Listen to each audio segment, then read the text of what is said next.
السلام علیکم دوستو، کیسے ہیں آپ سب؟ امید کرتا ہوں خیریت سے ہوں گے۔ دوستو میں حسین عباس اور آپ دیکھ رہے ہیں یوٹیوب چینل مسٹر زینی۔ اگر آپ میرے چینل پر نیو ہیں تو برائے مہربانی چینل کو لازمی سبسکرائب کر دیں تاکہ ہم سب ملتے رہیں باہر پر۔ دوستو آج ہم آپ سے جو کہانی شیئر کرنے جا رہے ہیں اس کا عنوان ہے حاتم طائی کا احسار۔ بھائیو، آپ سب حاتم طائی کے نام سے تو اچھی طرح واقف ہوں گے، جو کہ اللہ تعالیٰ کے بزرگوں میں شامل ہیں اور اللہ تعالیٰ کے لوگوں کو راہ انسانیت پر چلنے کی دعوت دیتے رہے۔ بالکل اسی طرح حاتم طائی کا ایک واقعہ ہے جسے حاتم طائی کے احسار کے نام سے جانا جاتا ہے۔ تو دوستو چلتے ہیں ویڈیو کی جانب۔ حاتم طائی کا احسار۔ عرب میں اسلام سے پہلے جہاں ہر طرف برائیاں ہی برائیاں تھیں، وہاں کچھ اچھے لوگ بھی تھے، جن میں سے ایک حاتم بھی تھا۔ حاتم کے بارے میں بے شمار کہانیاں بیان کی گئی ہیں، جن میں سے اگر مبالغہ نکال بھی دیا جائے تو پھر بھی حقیقت یہی ہے کہ حاتم کی سخاوت ضرب المثل ہے۔ اسلام میں عثمان غنی کے مال وزر اور عطیات و سخاوت کی وجہ سے اسلام کے پھیلاؤ میں بڑی سہولت پیدا ہوئی۔ حاتم کا تعلق طے نامی ایک قبیلے سے تھا، اسی کی نسبت سے اسے حاتم طائی کہا جاتا ہے۔ وہ یمن کو حکمران تھا۔ یمن کا علاقہ عرب سے جڑا ہوا تھا۔ عرب پر ان دنوں نوفل نامی بادشاہ کی حکومت تھی۔ وہ حاتم کی سخاوت اور علاقے میں مقبولیت سے بہت پریشان تھا۔ اس کی سخاوت سے محض یمن کے لوگ ہی فائدہ نہیں اٹھاتے تھے، بلکہ اس تک پہنچ جانے والا ہر شخص اس کی سخاوت سے فائدہ اٹھا سکتا تھا۔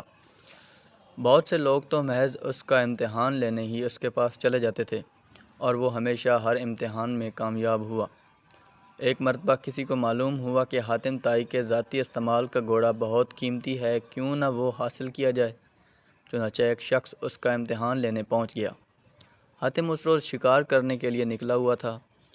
اتفاق سے اس روز اسے شکار بھی نہیں ملا۔ جب وہ واپس پہنچا اور اسے معلوم ہوا کہ کوئی مہمان اس کا انتظار کر رہا ہے تو اس نے اپنے ملازمین سے کھانا تیار کرنے کا حکم دیا۔ ایک ملازم نے کہا، سرکار آج کھانے میں گوشت کا سالن نہیں بن سکے گا کیونکہ تازہ گوشت نہیں ہے۔ حاتم کی غیرت اس بات کو گوارا نہیں کر سکتی تھی کہ اس کے دسترخوان پر مہمان کے لیے گوشت کا سالن بھی نہ ہو۔ اس نے کہا، آج ہمارا محبوب گھوڑا ہی ذبح کر کے پکا لیا جائے۔ یہ فیصلہ ہوئے اسے شدید دکھ بھی ہو رہا تھا، مگر اس کے سوا کوئی چارہ بھی تو نہ تھا۔ کھانا تیار ہوا۔ حاتم نے اپنے مہمان کی تواضع میں کوئی کسر نہ چھوڑی تھی۔ مہمان بھی بہت خوش ہوا تھا۔ صبح جب مہمان کے جانے کا وقت ہوا تو مہمان نے رخصت ہونے سے قبل اس کی مہمان نوازی کا شکریہ ادا کرتے ہوئے کہا کہ اس نے حاتم کی سخاوت کی بڑی شہرت سنی ہے، اگر وہ اپنا پسندیدہ گھوڑا بھی اسے عنایت کر دے تو بڑی بات ہوگی۔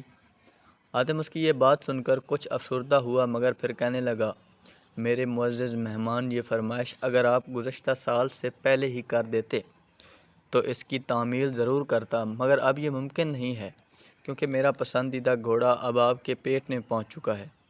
اس کے ساتھ ہی اس نے ساری مجبوری بتائی اور اس کی اشرفیوں سے بھری تھیلی نذرانہ کے طور پر دی کہ اس دولت سے وہ اس گھوڑے سے بھی قیمتی گھوڑا خرید سکے گا۔ مہمان حاتم کی سخاوت کا گرویدہ ہونے کے ساتھ ساتھ پشیمان بھی تھا کہ اس کی وجہ سے ایک قیمتی گھوڑا ذبح ہو گیا ہے۔ اس نے اشرفیوں کی تھیلی لینے سے انکار کر دیا، مگر حاتم نے کہا، یہ آپ کو رکھنا ہی ہوگی کیونکہ میں اپنے مہمان کی فرمائش پوری نہ کر سکا ہوں۔ حاتم سخی ہونے کے ساتھ ساتھ بہت نرم دل بھی تھا۔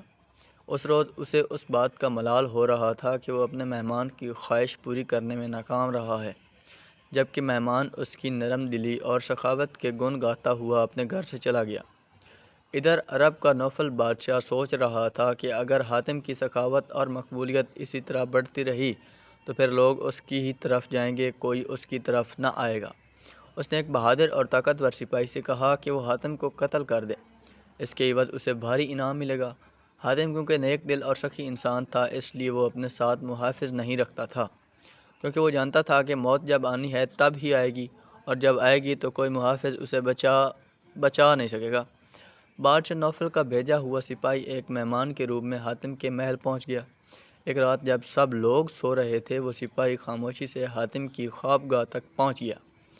اس نے دیکھا کہ حاتم گہری نیند سو رہا ہے تو اس نے اپنی کمر سے بندھے خنجر کو نکالا اور پوری طاقت سے اس پر وار کر دیا۔ عین اسی وقت حاتم نے کروٹ لی اور سپاہی کا نشانہ چونک گیا۔ اور وہ حاتم کے اوپر گر گیا۔ حاتم اس دوران نیند سے بیدار ہو چکا تھا۔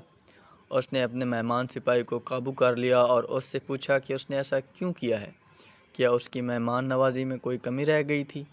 سپاہی نے حاتم کو صاف صاف بتا دیا کہ وہ یہاں کس لیے آیا تھا۔ حاتم نے اسے کہا، مجھے قتل کر کے اگر تمہیں دولت ملتی ہے تو فوراً قتل کر دے، اس سے پہلے کہ میرے ملازم آ جائے۔ مجھے مار سکتے ہو، میں مزاحمت نہیں کروں گا۔ سپاہی یہ سمجھ رہا تھا کہ اب اس کی موت آ گئی ہے، کیونکہ حاتم کی پکڑ سے اس کا نکل جانا ناممکن تھا۔ حاتم کا یہ رویہ دیکھ کر سپاہی کہنے لگا، حضور مجھے معاف کر دیجئے، مجھ سے بہت بڑی غلطی ہوئی ہے، میں توبہ کرتا ہوں اور آئندہ سے ہمیشہ آپ کا وفادار رہوں گا۔ حاتم نے نہ صرف اسے معاف کر دیا بلکہ اشرفیوں سے بھری تھیلی بھی دی، کیونکہ اسے یہ گوارا نہیں تھا کہ اس کا مہمان اس کے گھر سے خالی ہاتھ جائے۔ دوستو، یہ تھی آج کی داستان جو مکمل طور پر سچائی پر مبنی ہے۔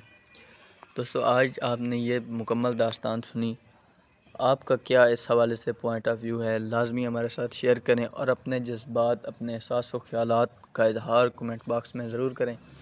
اگر ویڈیو اچھی لگے تو ایک لائک کر دیں، چینل کو سبسکرائب کر دیں اور بیل آئیکن پریس کرنا کبھی نہ بھولیں تاکہ ہم سب ملتے رہیں بار بار۔